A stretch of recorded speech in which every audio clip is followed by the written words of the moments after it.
Hey guys, said I wasn't gonna be making videos. I did delete YouTube and the app, but for about a week, it's been on my heart that I want to talk about my testimony. And today at church, we talked about our trials are making our testimony, and I've been through so many trials, and I think that for myself, I need to remember where I've came from and to give God His glory, because we often forget when we get into new trials all that He's already done for us. So, I'm not good at short videos. I'm sure this will be a little lengthy because I'm a detailed person, but I just want to put some of my testimony out there, because that's what we need to do. We need to share and encourage people, and your testimony, whoever listens to this, and the things you've went through are exactly what God is going to use for you to encourage someone that's going through what you're going through. And not everyone can encourage and direct somebody about their situation because they haven't went through it. So here it is. My name is William. I'm 31 years old. I was born January 19th, 1994. At Sacred Heart Hospital in Eugene, Oregon. Both of my parents were drug addicts, and my dad was in gangs. And as a child, I was put in situations that I know that aren't good, and I know that because I would never want my son to be in those.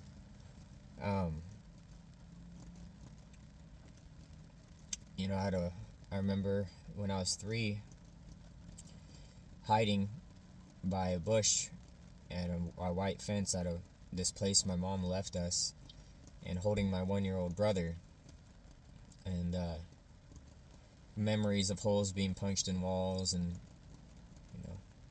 I heard of stories of drug deals in the same house that I was in, and guns were there. And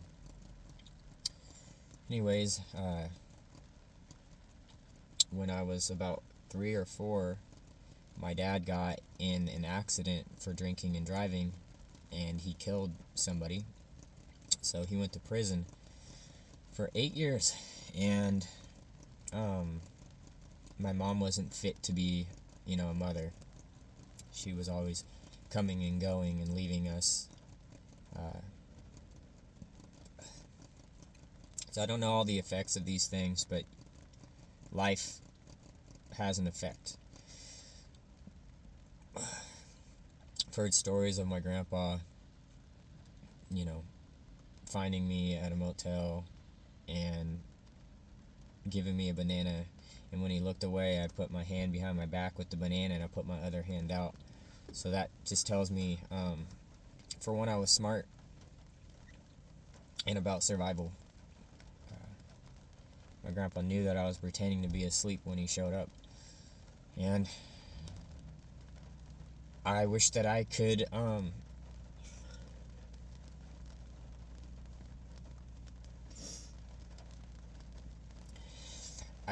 can comfort that 3-year-old at that time that knew and had obviously went through scary things, that he would pretend to be asleep and hide.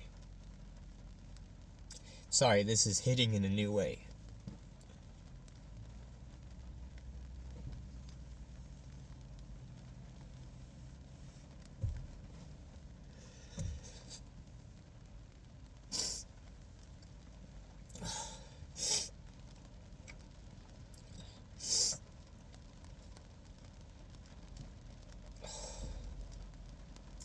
I don't remember everything that I witnessed, but I'm sure that 3-year-old did everything he could to block it out, and he's done pretty good at it.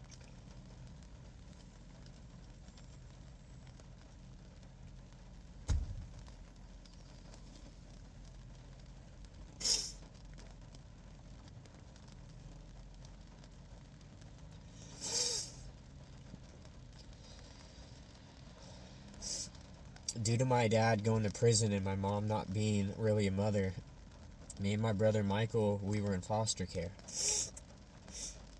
I believe we were there for 2 years. And we went from being in Washington, where some of my family was, and Oregon, to Eureka, California.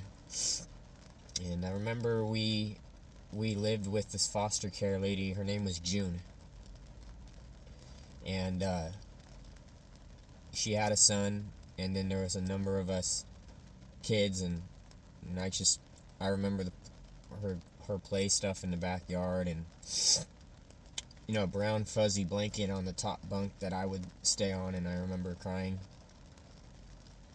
I do remember us going to Burger King and the donut mill in Eureka almost every day, and getting that toy that Burger King would give you, and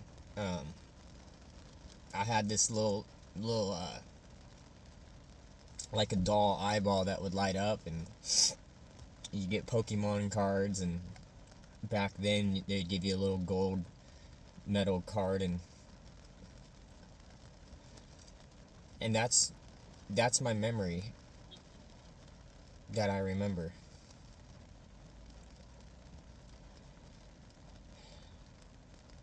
My grandparents that live here,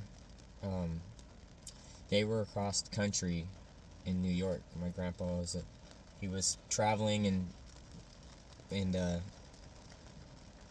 did electrical. So when they heard about this, they went the legal route. I know stories that my grandma has told me about places that my mom's left me with people that weren't good people,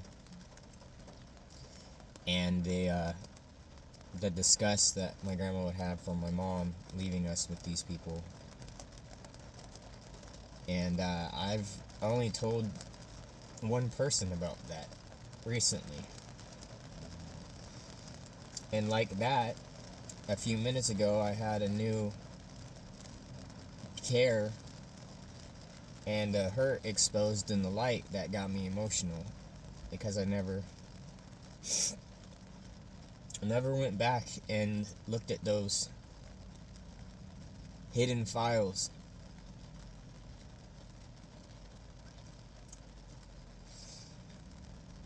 Those are things that the enemy would end up using, and the confusion would make it to where you can be influenced and led astray. Having a lack of bond from your family, especially in your early years, I can only imagine what that disconnect can cause, because I've always felt that disconnect. So my grandparents fought, I believe, for a year and a half in court to adopt me and my brother.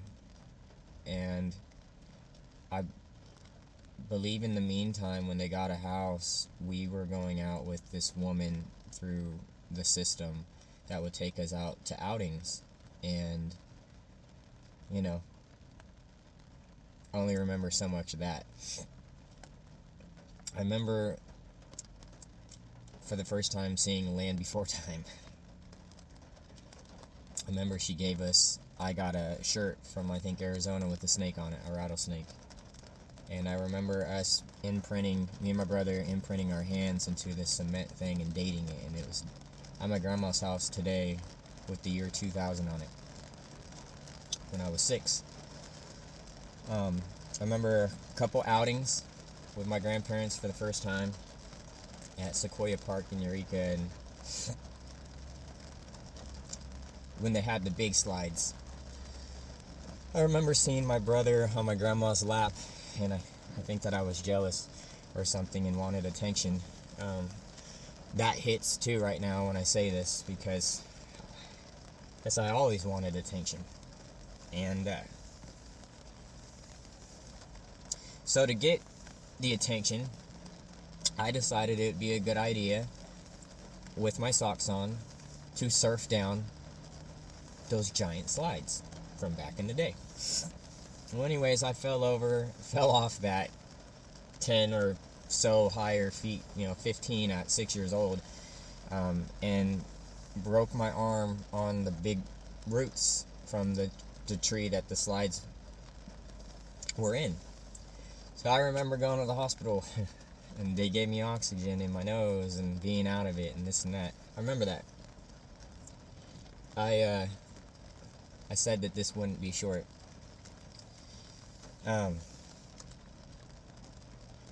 In 2000, my grandparents adopted us, and at first we lived in a trailer park in McKinleyville. Not long after that, they got a house where they still live to this day.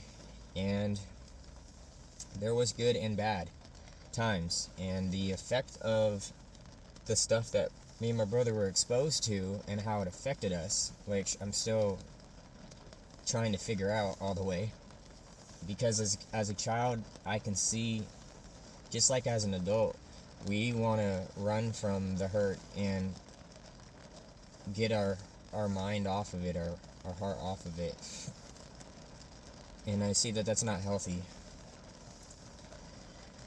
Anyways, me and my brother, we were wild. My grandparents had already raised kids, and their patience was not always there. And but we didn't make it easy either. My grandparents were old-fashioned. They were already, like I said, they were traveling around, and they decided that they would come and drop what they were doing to raise us, to save us. And I've never really gotten to see that for what that is either. I'm seeing right now that often we could be receiving something that we're not able to receive, and we don't see it for what it is due to the things we've went through. So for that, to them, I'm sorry. It took me, when I was in school, it took me a while. I was with a speech therapist to talk, because I wasn't talking, and my mom didn't have me in school, so I was held back in kindergarten. I always felt disconnected at school. My relationships meant the world to me. I didn't understand them, and when friends would move, I remember bawling my eyes out. I was the kid that was friends with everybody, and I didn't play that. If you're friends with this person, I'm not friends with you. I was friends with any and everyone. I, on the surface, and I guess inside, always was happy, or I showed that I was happy. It's probably both.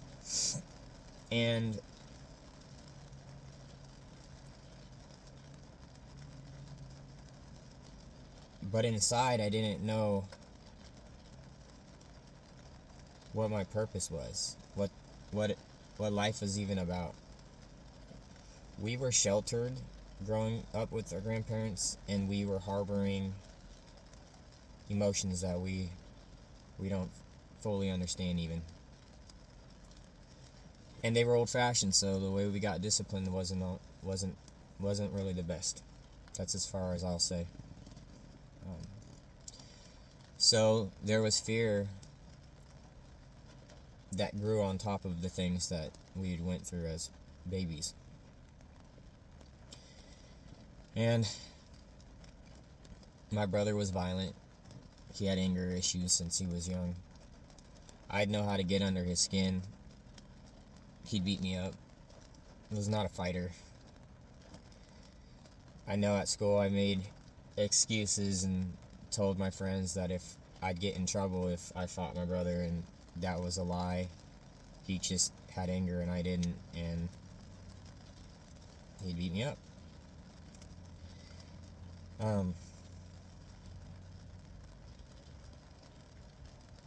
Relationships have always been weird for me. I guess I dated a girl for 2 years in elementary, never hung out with her out of school, and a new kid would come and we were done, and it didn't hurt me or bother me. I didn't even understand it, and kept going on. I was the kid that I would give a girl my jacket to keep her warm. I was the kid in elementary school that during sing along on Fridays I would sing all those songs, the Happy Day song and Brown Eyed Girl, and I knew all the words. I loved sing along. Uh, I used to know like all the country songs on the school bus when we would go to school because my grandparents would listen to that and bluegrass and all that. So me and my brother, we would sing it on the school bus, but we'd also be getting in trouble. At a young age, they said that I had ADHD, so I took 5 different medications in my life, and I don't really agree with it, and I know that there's other ways to deal with things than right off the bat going straight for medication. And the medications weren't great. They had side effects, and they, yeah. So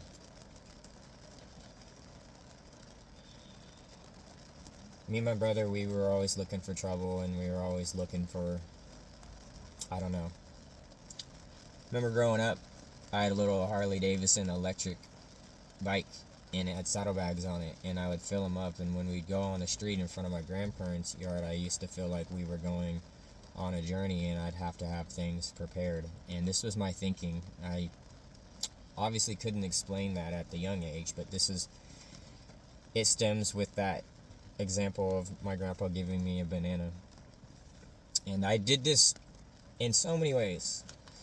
I used to hoard food and everything in my backpack, and I wouldn't eat it, but I'd always have it for just in case, and it would go bad, and my grandma would always be mad.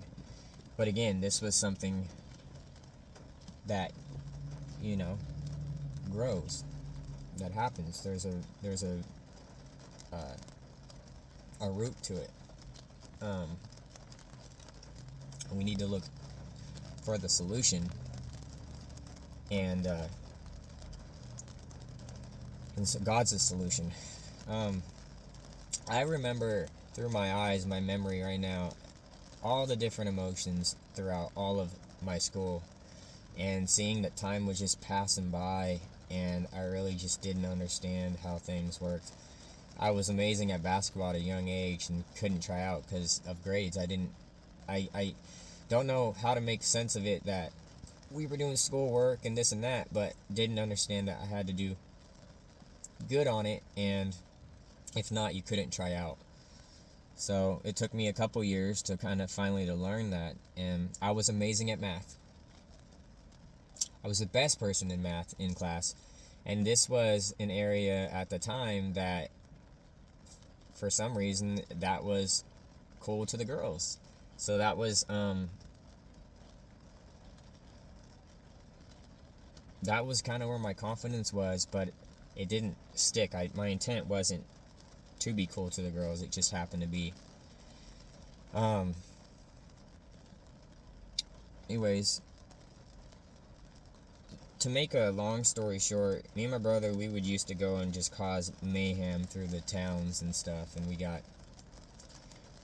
into stealing at a young age, and we looked innocent, so we got away with it, and so the addiction gets bigger, and you want to go for more, and I got caught one time after an hour of thieving at a Kmart, and so yeah, had to deal with that. Really wasn't good in school. After a while, I stopped doing math on my own, and I got good at looking at the math equations on the wall during the test, and I was quick at looking and finding it instead of using my head. So even then, I shut that off. I was always the class clown. I was good at everything but school. I dreaded to do presentations, reading. I had anxiety while someone else was reading, and the whole I'm gonna get called on to read was terrible. And then not only was that anxiety not enough, then when I actually did get called, it was worse. And I noticed some of these things to this day. High school, I was stealing more, smoked smoked weed, I rapped a lot, and I did sports. Again, I was good at everything but school, and I was very likable, but I didn't have any goals or foundation for what I was doing. Even though we had a roof over our head and food on the plate, um, the bond or the connection with people wasn't how it should have been, and that there was a barrier in the way from our childhood and the effect that it caused. I remember I had my first girlfriend at 18 that I really considered a girlfriend. I didn't really date in elementary. That don't count. Never met out of school and any of that. So I was 18, and that was the first time I fornicated, and I didn't know it was fornication. And honestly, I was really innocent. I didn't understand the power of it. I didn't understand it was sin. I didn't understand any of that. I really was disconnected because I'm sure there was countless people that were doing this even in middle school, and I didn't know about it. But, as a young kid or even a female, sometimes the pressure of these things that are looked at and praised, you'd want to fit in, or you'd take the cheese and get ensnared into that. So for 3 years with this 2 years with this person, it was like puppy love. I mean, I was up every day with her and her mom, but it was just young. And it didn't last. High school was difficult. I got kicked out of public school my senior year, and then I got kicked out of the charade school, which was the bad kids school, and then I graduated in adult ed. And it was like, if I can graduate, anyone can graduate. And I really didn't apply myself in school. I cheated a lot, and I was carried from countless people that allowed me to do that. But I cheated myself.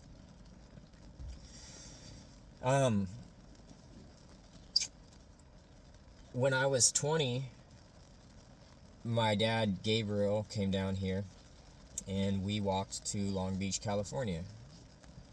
3 weeks. Hitchhiked twice. I drove both times. And I saw the world, and the world that we don't see, in so many ways.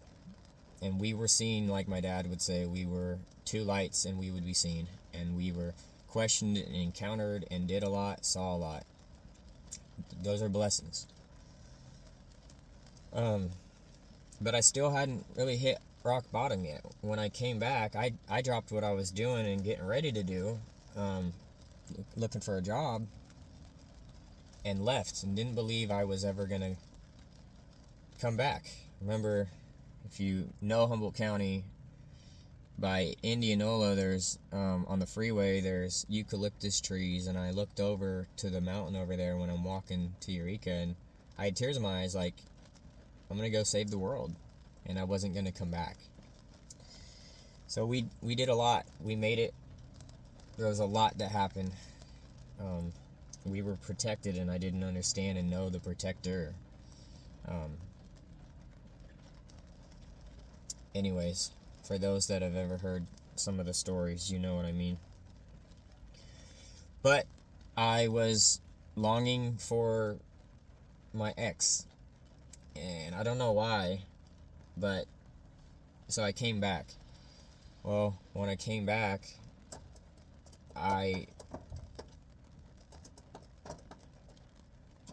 there's a crow walking on my roof.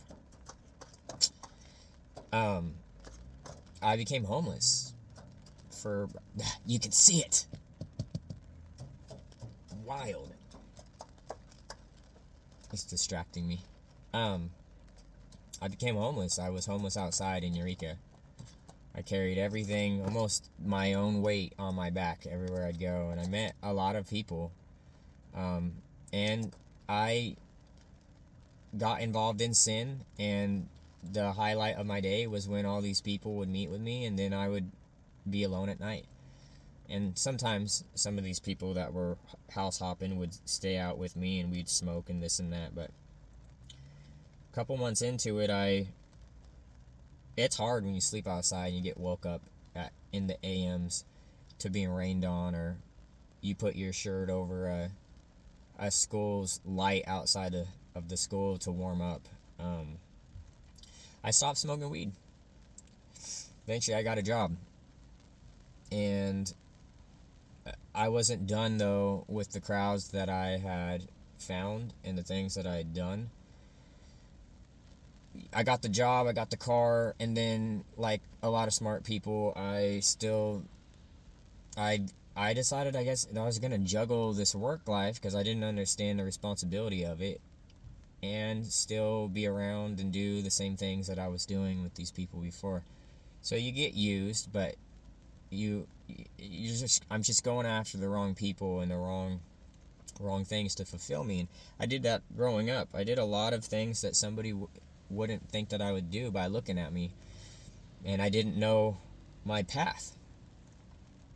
So I was able to just be a follower of all the paths, and I was good at it. Um, I was good at doing some bad things. So a lot of our troubles, I say that because I look back and see some of the issues I had with my vehicle, some of the bad luck that would happen. I was not doing what could have prevented me from some of these things. Once again, not knowing the value of the things that I was given and working for, not knowing where it came from. So there's consequences. As I caught up in that lifestyle of fornicating after this because of my first encounter with my ex, and then this new addiction and sin in me that needed this. So I did that, and it really was a conflict because I have always wanted to have my forever person, and this is something that I would talk about in my head and with my words all the time, but my actions didn't match. And there was a few people that I liked and was scared to sleep with because I knew once you sleep with them, either I would change or they would change. And fornicating was something where I had this false confidence. I had this false character identity in me, and it was a big conflict with what my heart wants and then what my actions was doing. I believe around when I was 22, I met my son's mom, and I saw a sign. It was just a spark, something that, you see or hear about on a movie, and I did. But, I was still caught up in this lifestyle, and we met because of this lifestyle. Well, it took a while, and we eventually were very, very close. But again, the foundation would eventually break, and toward the end, we were separating. I didn't really understand why, but I knew that I can see now that I was lost just as much as she was, and this is when God has a purpose for you and He chooses you, He's going to get you out of it. And I can see that He's like, you're not figuring it out. I was 98 pounds, and I wasn't doing hard drugs, but the smoking and drinking I was doing with the lifestyle I was living was hard on me. So I see why He says to be sober-minded, because you don't see things as you should see it. We were separating, and really it was her, and I didn't see it. But God showed me a sign of her pregnant before she would know it, and there was this rainbow around her and added width that wasn't there. And so God really put His hand on my life, and He's like, remember this I showed you when you were a kid, and remember this desire that you just had inside of you, that it wouldn't make sense, but it was because I put it in you. It's happening. And God delivered me from sin, but I still didn't have structure around me, and didn't see the need that I know now in having a community of people helping form you and planting good seeds around you. I knew Jesus as Savior. I didn't know him as Lord, and what that even meant. So I know that I've seen things spiritually throughout my whole life and signs. So I believe that when I encounter God, I felt like I was invincible. And so I would help people and was taken advantage of because I didn't have discernment. And so people thought I was going crazy, but really I was being led by spirits or pride, and I could see in the spirit, but I didn't have discernment, and so I got into some situations that weren't good, and God was still with me. I had my car stolen and my dog stolen.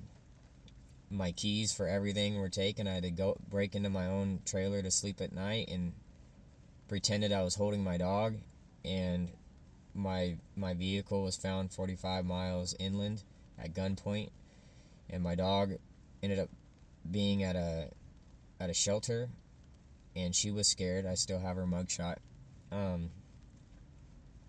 So discernment is very important, and I hope to remember this because I'm speaking about it and it's easy to forget. But God, through the weight of the world, still provided.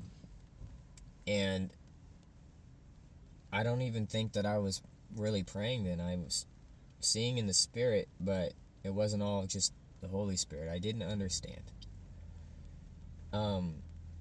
And when you don't understand, it's perfect grounds for the enemy. So, for years and years, I've preached Jesus to people and poured everything that I have, and many times would say, I know this is the right way, but I'm not here for this, but I'm not going to say that this isn't, just because I'm not there, that I don't know the right way, and I would do that.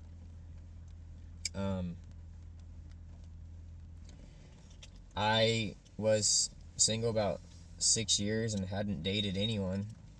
I fornicated, and I was going to church, and I was watching sermons, and I would read, but I was living a double life and still pouring what I had, but these things in my life weren't improving, but there's a reason for it. It's a testimony, and Lord willing, I'm going to keep my mouth open to those when God puts them in front of me, so I can encourage them and guide them, because God is trailblazing a way, and I'm going to go back and help people and show them the way, that I'm suitable to show them and tell them about. I ended up meeting about almost 2 years ago this woman that I would grow to love more than anything. And I would never have known that. At first, for being alone most of the time, and I grew close with, a woman prior to this and her family. They were friends, and, in ways I see that I used her, and I kept her at arm's length to be comfortable and get what I wanted, but I was still juggling growing with them, and that we were there for each other, all the family encouragement. So I ended up meeting, though, this amazing, I believe, an amazing woman, that I would never know how much trouble she had, and things that she had going on just like I had going on. And I loved spending time with her. She checked the boxes that I was aware of, that I knew of, at least that I put value in. She checked the boxes. And unlike others, I was attracted to her, and I was open to her, and I thought she was funny and just the most beautiful person. And I felt like she was able to receive the love that I was pouring into her. So in my head, I was like, okay, well, I'll sleep with you because I can see if, investing in you. And I've struggled with lust. of all types. And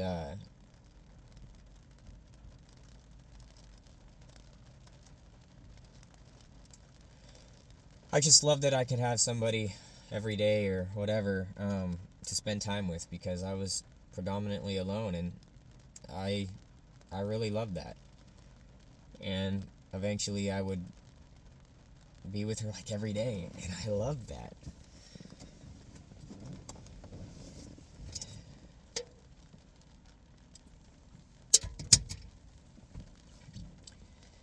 And she had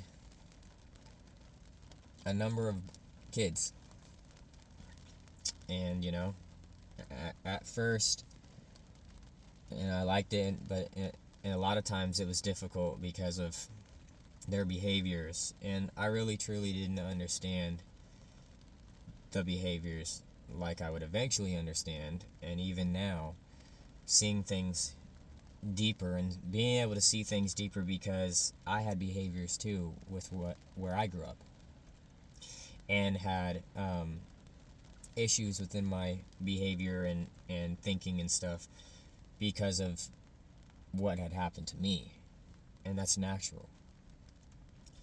So those were hard things. I'm not going to get in every detail of the relationship, but it was very hard. But I really grew to love this person, just like my everything. Literally my everything.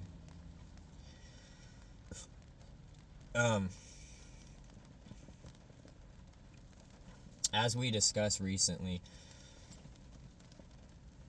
we both weren't all cards on the table like we would sing about. We had kept things that would we could fall back on and be comfortable, because we both feared losing. This is what we experienced from being babies to our relationships. We were so used to, we'd end up losing, so this grew in us, this behavior and this deception, and I know that that's what it is. Broken people. And so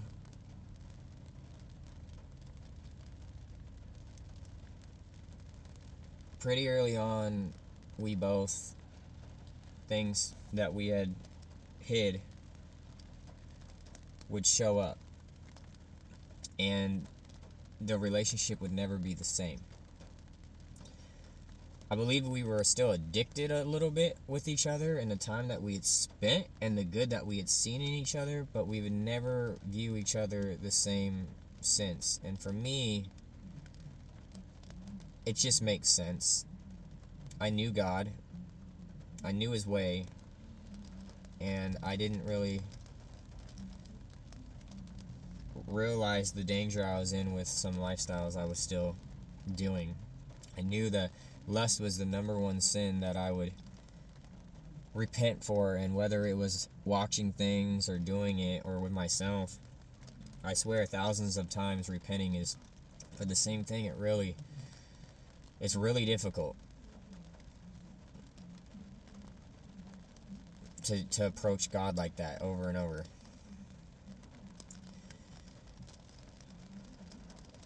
I never really had a voice. I'd have a voice. I grew a voice when it came to do with God. I had followed the world so long and didn't know God. When I experienced God, this would be,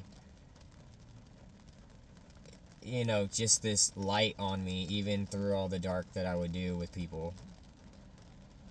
It's wild. And so I didn't really have a voice still in relationships, and I didn't feel like I had much of a voice then. I know I was opinionated, and I'm seeing even that isn't who I want to be and wanted to be. That, how can you be someone that you're not ready to be yet?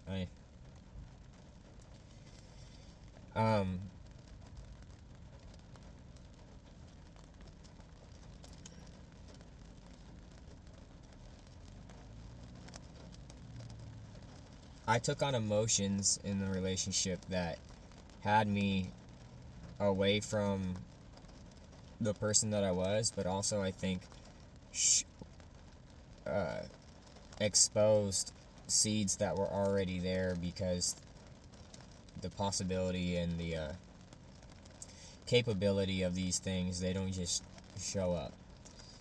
I became a very internal person. I didn't like speaking up in front of people and didn't feel like I had much lead or authority, and I used to love how she would follow me and she'd hate me giving her advice. She's like, I know you're right, but I don't like it. And I wish that I had more love and gentleness with it, because I didn't know. Um, Relationships are hard, and I'm praying every day that I can trust in God more, because trust is very hard for people that didn't really have bonds with people and that had went through abuse and neglect. And then you experience like relationships not working out, or you're going about relationships in the complete wrong way, defeating the purpose of a desire because of your actions. So I wish that I was walking a better, refined life, but I wasn't. I was trying on my own strength after a while, having a form of God. And so I used to be very internal. When something would happen, I just could not talk. And after a bit, she'd want to talk, and then I just could not talk. And I think that I don't know why I do that. It didn't end up always being like that. We would harbor feelings, and I would harbor feelings that would make me very insecure and fearful. And I'm not going to go into it. You're able to see things later when you reflect. And it's still a blessing, because it's a part of my testimony and my growth, and that it glorifies God and not the enemy that wants to enslave us and condemn us and lead us the wrong way. I end up loving this person more than anything in the world, even over God. I was addicted, and I also felt stuck. I invested so much of my spirit first into this person, and I'd pray for her when she's sleeping on the phone, and I was praying for her with church. I would cry about praying for her, and I don't think I was able to comprehend the things that she would let me know that she went through just in her life. And I know when she would, I'd feel it, but I don't think I received it, and it's not like something that you think about every day, right? Like, I think you could eventually do that, though. I do. I don't know how to explain it, so I'm going to save you guys an hour of that.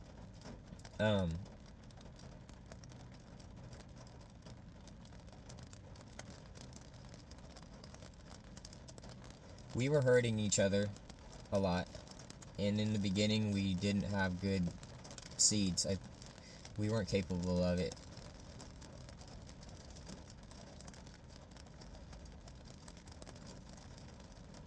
I had strayed from God, and was speaking on prior wins with God, speaking on prior knowledge of God, speaking on prior testimonies of God, and really trying to play God in my own life.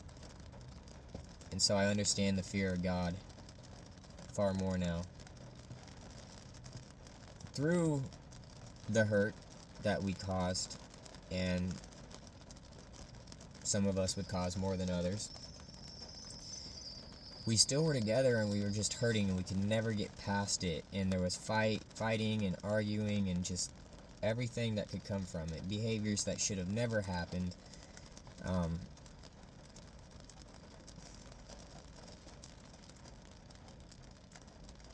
But we were still together, and some of the hurting would still happen. Through it all, I would feel for her and try to understand why she would, and I told people the things that she went through, and so spiritually I kind of understood. I warned her for so long about spiritualness and things, but we, you know. So long story short, we hurt each other a lot and we loved each other a lot. And we had grown a lot. We did everything together. And I did my best to, for a while, show love and care to her kids. And there was a lot of very hard growing pains and ways for me to have to get used to things that I was not able to at first. But man, my love for her was so great that I was constantly trying to do more, to be better, to provide more, and to show her more. And so that was my fuel. And I don't regret it.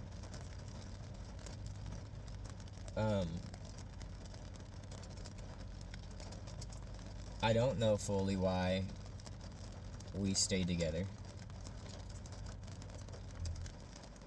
Because our influences weren't always good at all.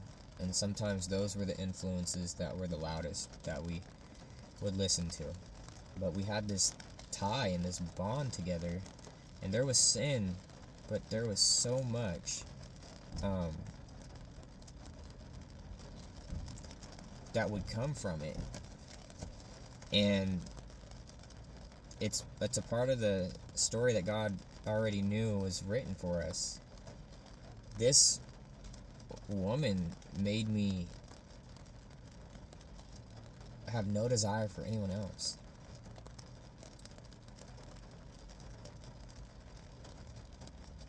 I had to learn the hard way and break from things the hard way.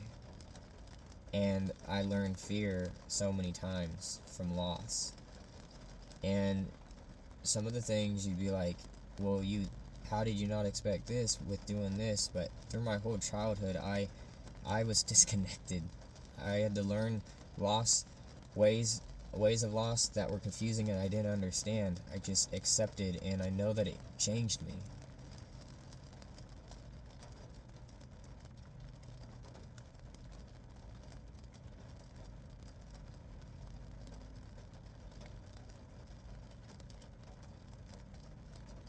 We're broken people and have went through incredible traumas, and it's affected us. It still does. The enemy's done everything to let this be the ruin for us and as individuals. But God doesn't want that. He wants to turn it around. And He can. He's able.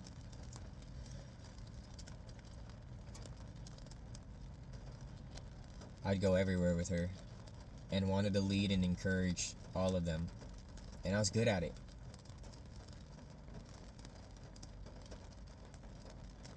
And she would see it. And I loved to hear it. But we would use our hurt in the things that we did and use that mainly as our weapon. And I wish we never did any of those things. And definitely the last half, I mean, there was so much chaos going on with our families and stuff. And we stuck with each other, though. Even through mistakes and periods away, even the first part, we'd come back. And I know that parts of us were weak and using, and so we hurt each other. But I'll tell you, in that last year, I didn't have it all together, and there was effects in my behavior that had already grown, and fear and worry and responses that had just become my to-go. And they'd never work out for me. It always ended up having me experience the loss or losing her that I worried about. Horrible. But man, that last year, I really learned how to just, through all the adversity and hurt, to pour your all into somebody, to let them know and to show it all the time. Through whatever. And to hold somebody's head up. But there's no way around weeds that we let grow within ourselves. They will still show and take away a lot of the good fruit. And it seemed that the bad fruit was the one on display a lot, and the amazing fruit would come and go. I believe through it all, and through the spiritualness, and through us coming in paths, being the broken people, the lost people, the hurt child in us, there was far more good than not, because you would think that it would never work and should never have happened, but the love that we were able to push through was the deepest love I've ever experienced. Yeah, I was scared in a sense, and I was doing things that I'd never done in a relationship. I was growing as a man and showing it, and I would do it, and that was good. I wanted her to know so much how much she mattered to me, how beautiful she was, every part of her, the person that I love, and wanted to be a person that can fix her, and the person I seen inside of her beautiful eyes, every freckle, every part of her. And I can joke with this. I was able to joke with this person about everything and be the most weird person that I could be, but still preach, which is what I'm going to still end up doing. Is I'm going to preach. It's just going to be working with God's wisdom now.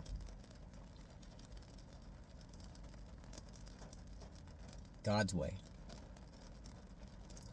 But man, from holding hands with her for the first time, kissing her so much. The only thing that I'd kiss more than her was my dog, and I would love to kiss her like I'd kiss my dog, just and all over. I wanted my love to get through to her in every way I can, whether it was reminders that I would hide, or what I would tell her, or what I would do for her.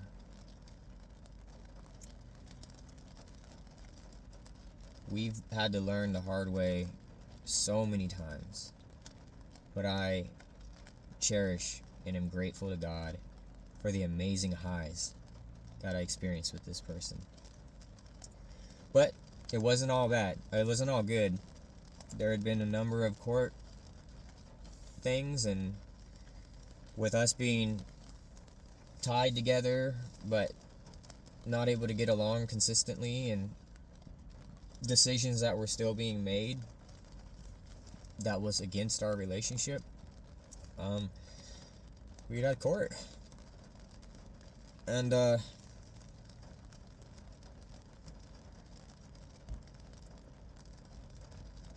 one way or the other it'd get dropped and we'd be together. And we were experiencing it would be short-lived, but we were both experiencing new levels. And then it wouldn't work, and I'm definitely able to say at this point she would make decisions that were against us, and God was starting to really change me through these last few breaks with her, and I was starting to do healthy things for me. Counseling and working out, and I struggled to try to eat, and I was seeking God, and I was really being with myself and God, and it was always hard, but nearly every time around a week in, I was starting to I was still hurt and worried and having attacks and dreams, but I was really experiencing some joy with God again, like I was 8 years ago.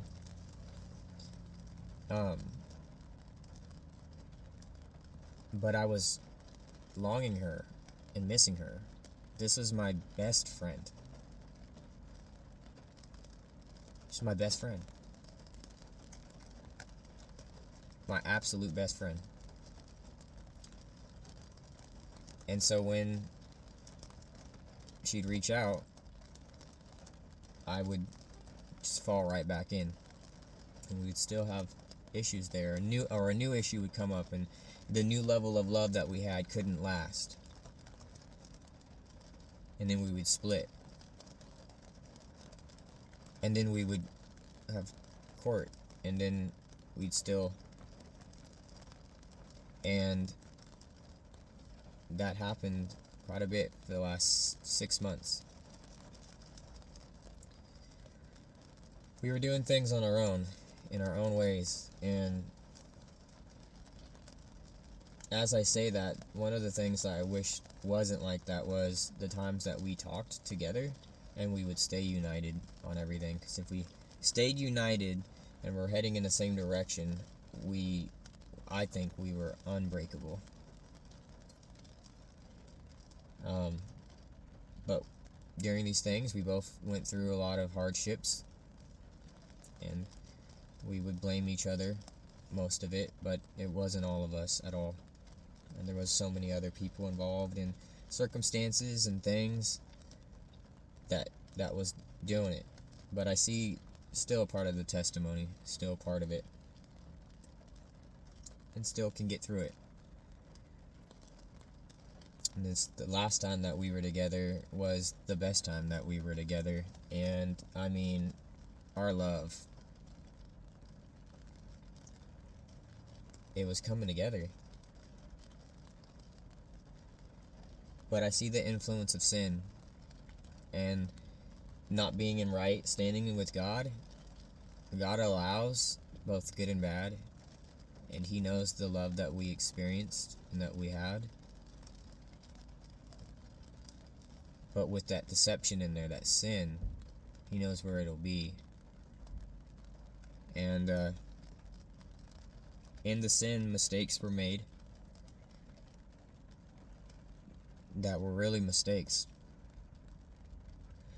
And as every time we'd separate, I would take on this role of caring and trying my best to understand her, which would hurt all this time away from her, because I seeked always to try to understand her. I loved her more than anything. And I'm so far from perfect, and I've made impulse mistakes or talked ways that I wasn't able to be at yet, or I wasn't anymore. I did everything that I could to show her, to tell her, to experience with her this hope and desire for forever. But I know that we have wounds and hurts, and a lot we don't understand the depth of, and we don't understand the way it's shaped us. And so we were able to do things, fear or mistakes, whatever it is, and we would respond and tap into these issues that we have inside. And so we're not together. And we have court coming up. And I'm just putting all my trust into God. Even this video,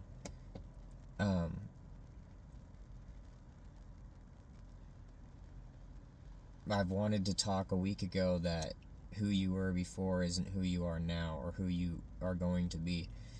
But we talked about testimonies at church, and I just wanted to give a little testimony, and that I'll know that this will affect somebody even from the beginning of the video, and just the learning and realization and seeing things bigger, that there is hope, but we have to get to the root of the issues that we have, and we have to go to the person that is the solution.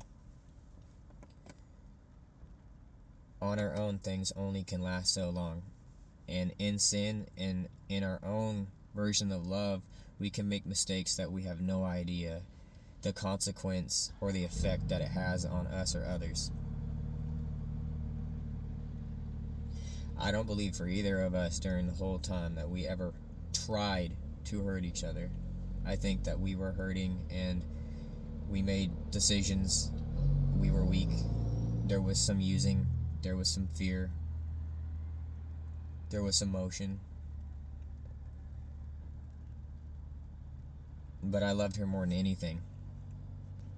And I see that every time we'd split up and I'd go to God, how much I was tapping into God and still missing her. And when I come back, I didn't know how to keep God first and then her. And so even then, you know, but our last time together was amazing, and I will always remember it.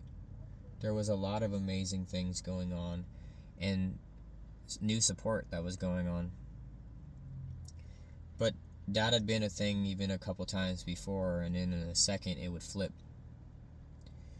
But I know the influence of the world, and I know what the enemy wants, and I know what God wants for us.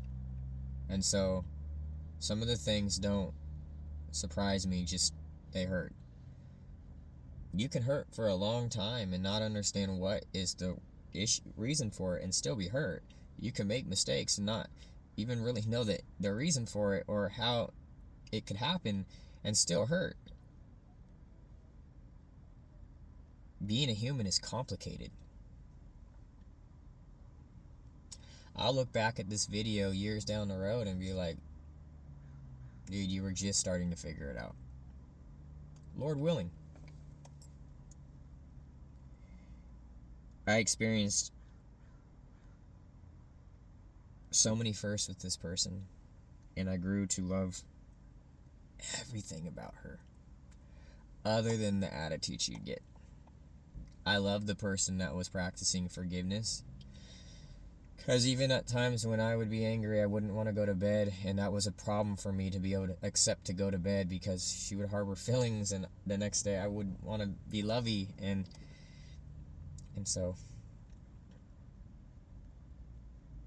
and because somebody's practicing forgiveness doesn't give you the right to do whatever you want. That's not what I'm saying. But there's understanding, and you communicate in relationships, and I didn't even understand that. The type of stuff that I could communicate was at a certain level, and there's levels to healthy relationships that at the time I didn't really get.